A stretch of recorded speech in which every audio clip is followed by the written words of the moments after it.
Welcome to a day in my life kas may isang ambisyosa kinfilingera, iso nga nag-vlog aklatan. And for today's video nga ay hello SM City Kawayan. Of course with my daddy Labi Dads.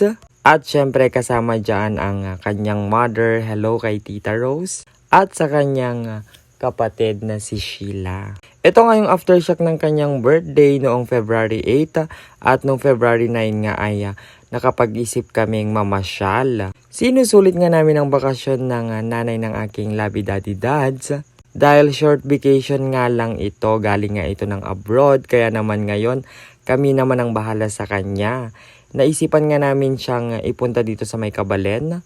Located lamang ito sa second floor sa loob ng SM City Kawayan. At sa halagang 498 per head ay matitikman mo na itong unlimited na putahe for 2 hours. Sa sobrang dami nito ay hindi mo masasabing hindi mo sulit mga kakeme.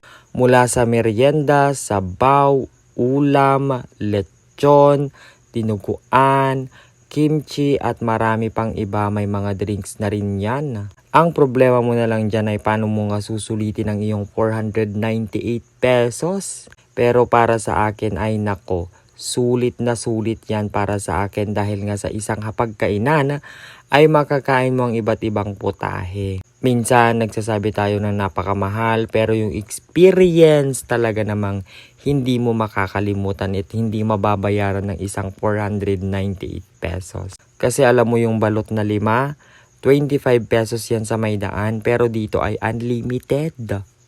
Doon pa lang talaga iisipin mo na kapag nakalima ka ay 125 na. So konting-konti na lang yung iyong kakainin ay maaabot mo na yung 498. Isama mo pa yung good vibes at yung napakagandang place ng Kabalen. At ang bongga ba dito ay kapag kasama mo ang iyong pamilya ay talagang mag-i-enjoy ka. At nag-promote na nga ako mga kakeme. Isa lang naman talagang ang aking na-experience dito ay yung enjoyment, yung kabusugan at syempre yung experience na kakaiba na muli ay nakakain ako ulit sa Kabalen. Kasi yung last kong kain sa Pampanga ng Kabalen ay mga way back 10 years ago. Kaya naman nakakamiss talaga yung mga na-experience mo na pwede mo ulit i-gawin or ma-experience sa ibang lugar na kung saan nga ay dito ay nandito na rin sa Isabela.